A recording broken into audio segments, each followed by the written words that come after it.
Hello and welcome to The Big Picture.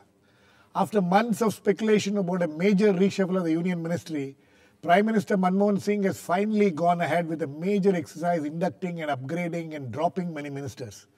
This exercise, which has received mixed reactions, with some major controversy also breaking out about the moving of Jaipal Reddy from the Petroleum Ministry, is however expected to provide a new impetus to governance. Will this major exercise actually result in the UPA government being able to set a new agenda for the country in various sectors? Will the induction of new faces and moving old faces into a new ministry provide the necessary stimulus for the respective ministries? Will the charge against the government of non-performance and policy paralysis end now?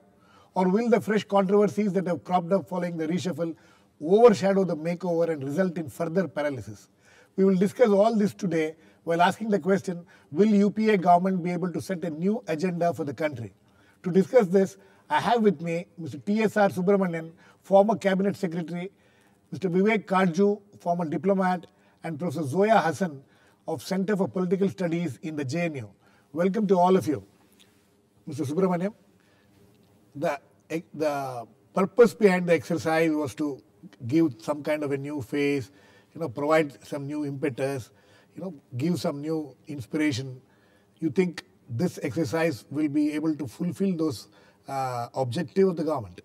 Well, I don't want to sound very negative, but I don't see any positive messages of governance or development in this change. The messages are either neutral or partially negative.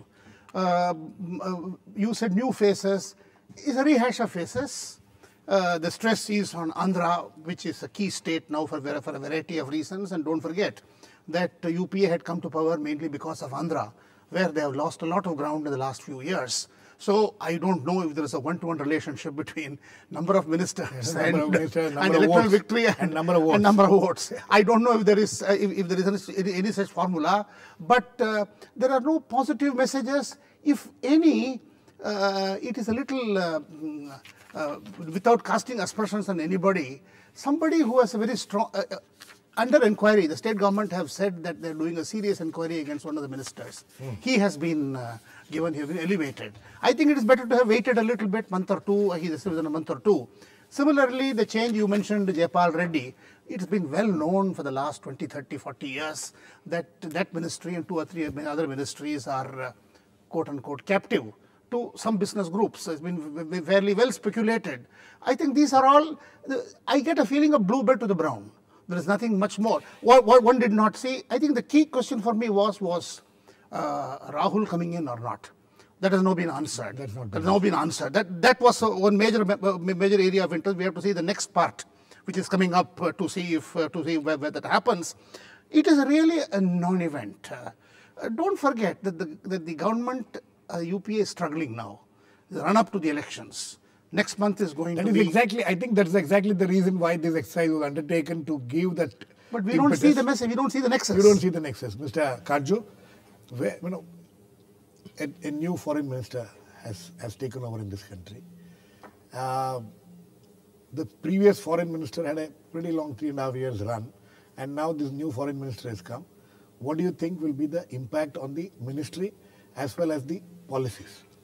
The new minister is very articulate, he's eloquent. I think he's had experience as a minister of state, so he's not a novice in the field of diplomacy. And I think that is welcome. But it's also a fact that the Ministry of External Affairs looks forward to a political heavyweight in the CCS.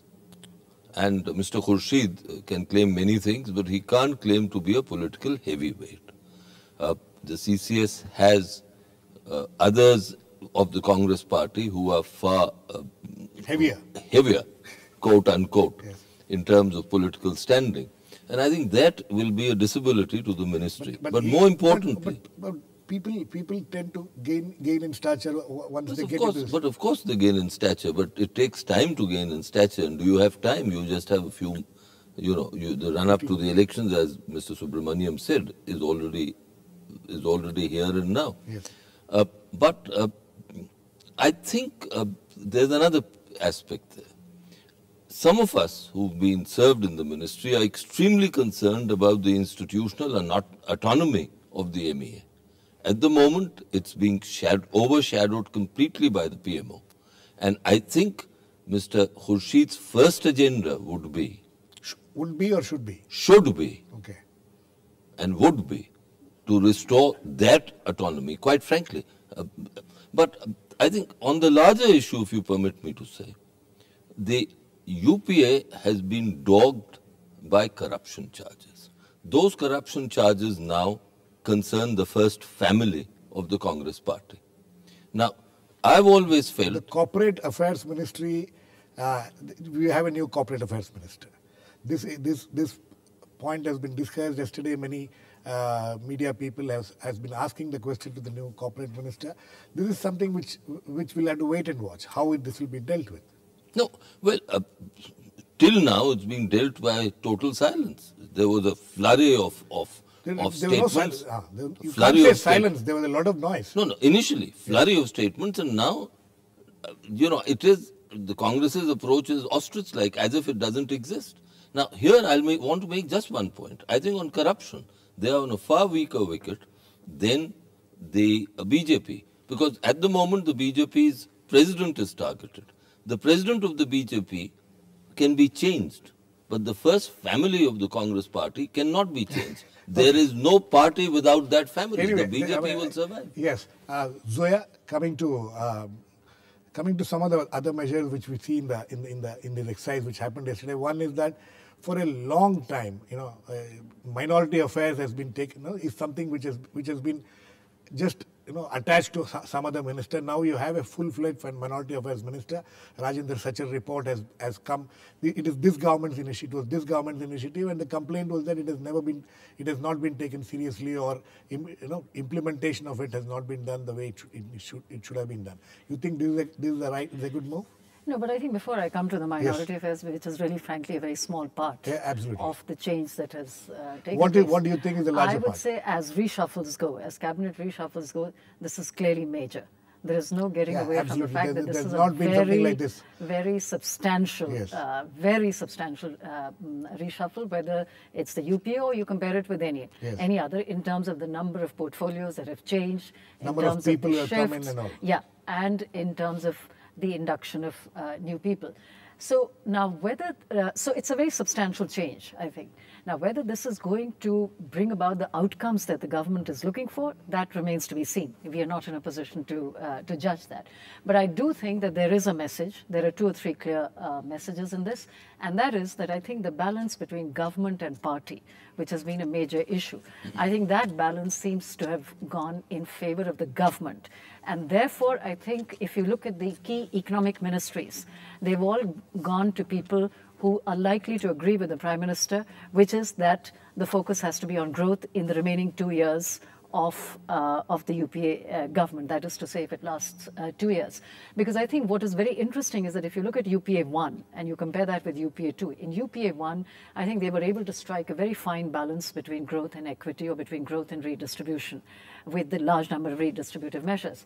Now, in this UPA 2, there's been an impasse. You might even say an immobilism, which is both institutional as well as a policy immobilism. Now, I think that might just break now with much greater emphasis on growth. That's not something that I agree with. I would certainly want the government to balance the demands of growth with equity. We have to, in a very poor country. And also, if you look at it from the standpoint of the Congress, I think, in my view, the Congress only has a future, has a present and a future, only when it is left of center and not right of center. Okay. And there is a danger that this reshuffle may take the government in the right of center direction. Very interesting. We will continue the discussion. We need to go into a short break. Please keep watching. We'll be back very soon.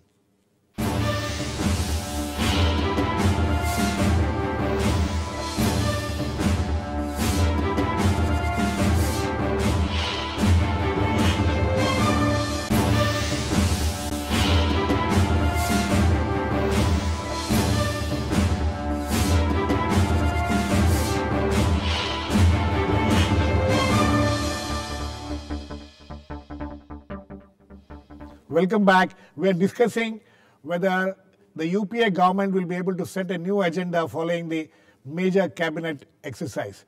We are also joined now by Paranjoy Guha Thakurta, who is a senior journalist and an economic analyst.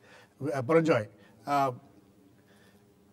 what are the signals which this exercise send as far as the economic policies are concerned, as far as the way the government wants to go ahead in economics, as well as budget management, as well as resources, as well as all the economic ministries are concerned? You know, I would agree with what Professor Zoya Hassan said before you took a break, that we see those within the Congress party who are in favor of the sort of pro-liberalization policies who have retained their position. Some of them have been rewarded.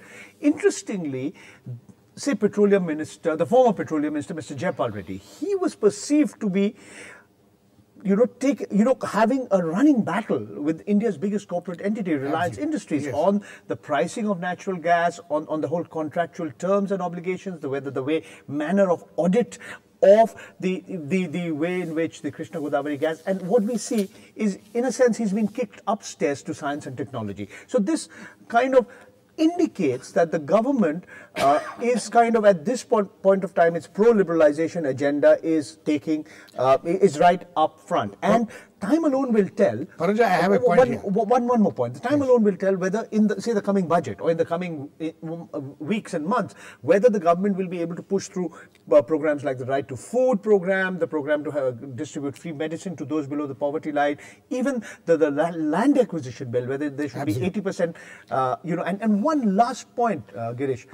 The question is, the new ministers or those who are holding new portfolios, they don't even have a year and a half. Absolutely. Assuming the next general elections, the 16 general elections are held as per schedule, which is April, May of 2014, they still don't have a year and a half. So how much, you have to give a minister a certain amount of time to sort of prove his or her coming back to what you said on Jayapal Reddy and the petroleum controversy.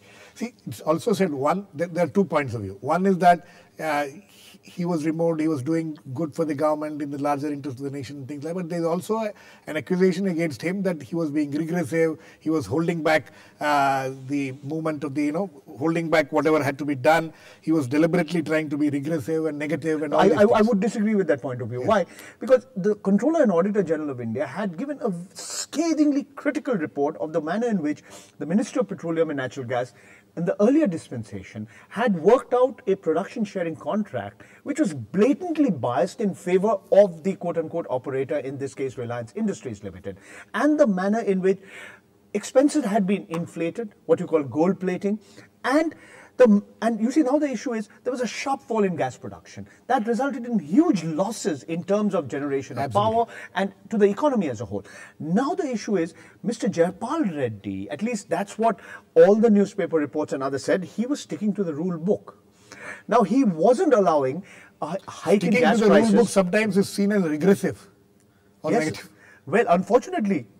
But then if you don't go by the rule book, is that a good thing to do? In fact, I would say not going by the rule book has resulted in a series of scams which has tarnished the image of this government, whether it be 2G, whether it be Colgate, you name it. Absolutely. Mr. Subramaniam, there's a lot of discussion today about how the corporate interests are dictating these kind of exercises of the government.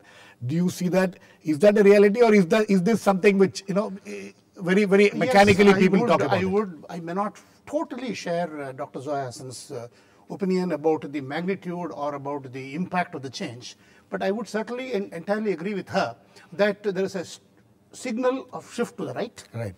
And Congress, any party in India, given 70% level poverty, illiteracy, etc., without repeating all those, will have a future in the electoral field only if it is seen and is sympathetic to the poor people. But look at the kind of problem that we are going to face now. Today I heard the finance minister analyzing the Kelkar report. Right. And the Kelkar report wants to bring down the 6% fiscal deficit to 4%. Right. On the other hand, the need in an election year is going to he's be... talking of 3%. We're not talking of food security, we're talking of distribution, etc., etc. Where are we going to get the money from? He's talking of a fiscal deficit of 3%. 3%, 3 to 4%. And it has to be implemented in the next 2 years. Conveniently, he has 1.5 3 years to leave it to the next government to fail. Not for this. It is conveniently that has been done. But the point I'm trying to make here is that it is too late now to start the race. And I agree with Paranjay that so much steam has been lost on the India story in the last 2 to 3 to 4 years. The kind of collateral damage that has taken place due to past misdeeds is not catching up with us. Mr. Kaju, he's talking of damage to brand India. I mean, will this be one of the major things which the new foreign minister will have to undo? And do you think this government will be able to do that, undo the damage to brand India? I think you're putting too much of burden on the foreign minister's shoulders. After all, the foreign minister can't undo systemic damage that has been done over the past few years, especially during the UPA 2's regime. Can the foreign minister correct an image of scams and that things are not being addressed? I mean, surely. Okay. Please, the reality eventually the image cannot be divorced from reality. And the Ministry of External Affairs can't sort of pull a rabbit out of a hat. So you say that he has a very tough challenge ahead of him. Zoya, coming back to you, you say that the government can shift right of center, but this is the age when reforms is the buzzword, and they want more and more reforms to happen, and that more and more reforms would not mean left of center, right? I think I don't want to overstate the point about right of center. I think what I'm suggesting is that in the face of the economic crisis and the recession, there will be, and the fiscal deficit and so on, I think there's a panic and a scare that has been created about the economic crisis and the need to get on with growth. So I think the focus is going to be on getting on with growth. But at the same time, as is being said, that Rahul Gandhi seems to have played an important part in this reshuffle. I imagine that Rahul Gandhi, I think, cannot just focus on growth. He knows very well that he will have to bring in, they'll have to focus on issues such as food security and so on. So I think... apart from the... if I can just comment briefly on this whole issue of reforms. It's a good word, but it means different things to different people.